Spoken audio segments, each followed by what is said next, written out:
आंध्र प्रदेश के चित्तूर जिले में स्थित तिरुपति बालाजी मंदिर भारत का सबसे अमीर मंदिर। लेकिन क्या आप जानते हैं कि इस मंदिर में पूजे जाने वाले तिरुपति बालाजी असल में गरीब हैं और कर्ज तले दबे हुए हैं। यह मंदिर तो अमीर है पर इसके भगवान गरीब हैं।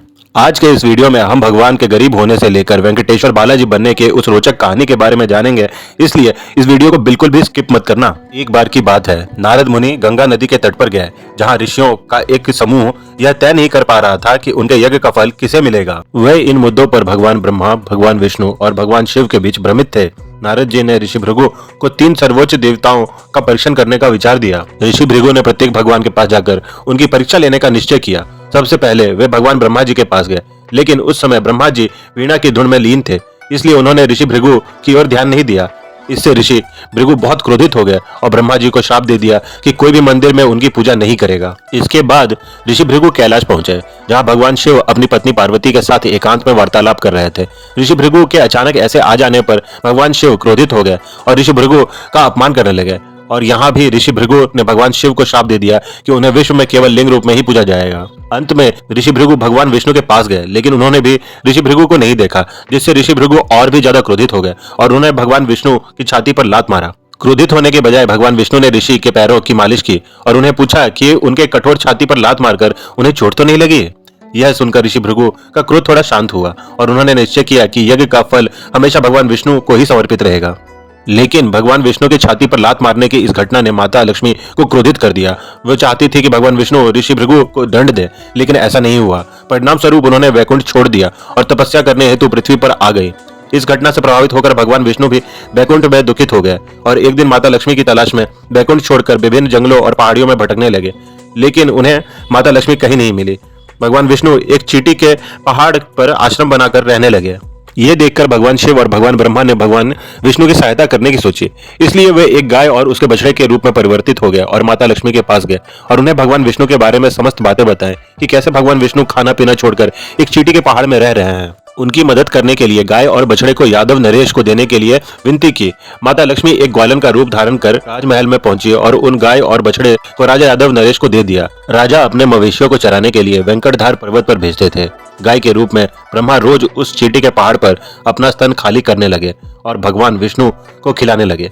लेकिन एक दिन गाय को चरवाहे ने देख लिया।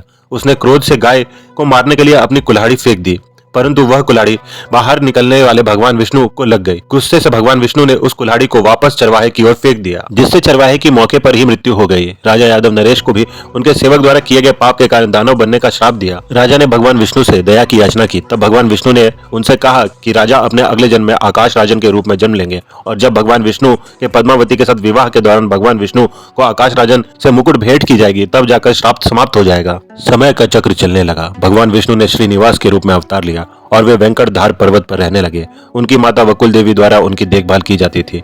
उधर आकाश राजन का भी जन्म हो चुका था, लेकिन उसकी कोई संतान नहीं थी। एक दिन खेत की ओर जाते समय उसे सोने के बक्से के अंदर कमल के फूल पर लेटी एक बच्ची मिली। उन्होंने उसका नाम पद्मावती रखा। एक दिन श्रीनिवास शिकार की होड़ में थे और एक हाथी का पीछा कर रहे थे, लेकिन हाथी एक बगीचे में छिप गया जहां पद्मावती अपनी सखियों के साथ खेल रही थी। हाथी ने सबको डराया। श्रीनिवास ने वहां बगीचे में जाकर के सबको बचाया, पर श्रीनिवास वहां पद्मावती की सुंदरता देखकर मंत्रमुग्ध हो गए और उनके बारे में ही पूछताछ करने लगे। घर आकर श्रीनिवास ने अपनी माता बकुल देवी से कहा कि वह पद्मावती से विवाह करना चाहते हैं। ये भी पता चला कि वे भगवान विष्णु हैं और बकुल देवी अपने पिछले जन्म में माता यशोदा थी।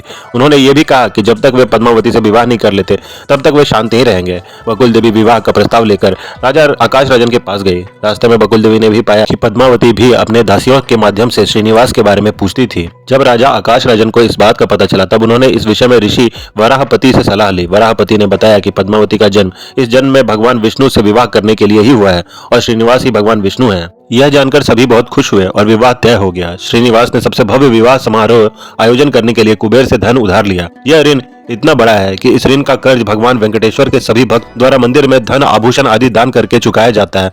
मानता है कि कलयुग की समाप्ति के साथ ही यह ऋण भी पूरा हो जाएगा। माता लक्ष्मी को जब भगवान विष्णु के पुनर्विवाह के बारे में पता चला, तब उन्होंने भगवान विष्णु का सामना करने की ठानी। परंतु जब श्रीनिवास ने महालक्ष्मी और पद्मावती को एक साथ एक स्थान पर देखा, तब उन्होंने खुद को एक पत्थर की मूर्ति के रूप में परिवर्तित कर लिया।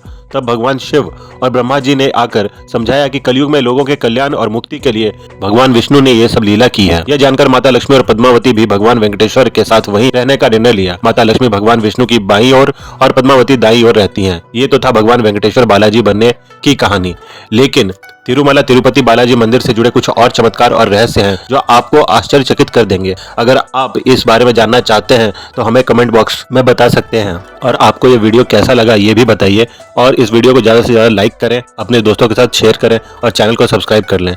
धन्यवाद।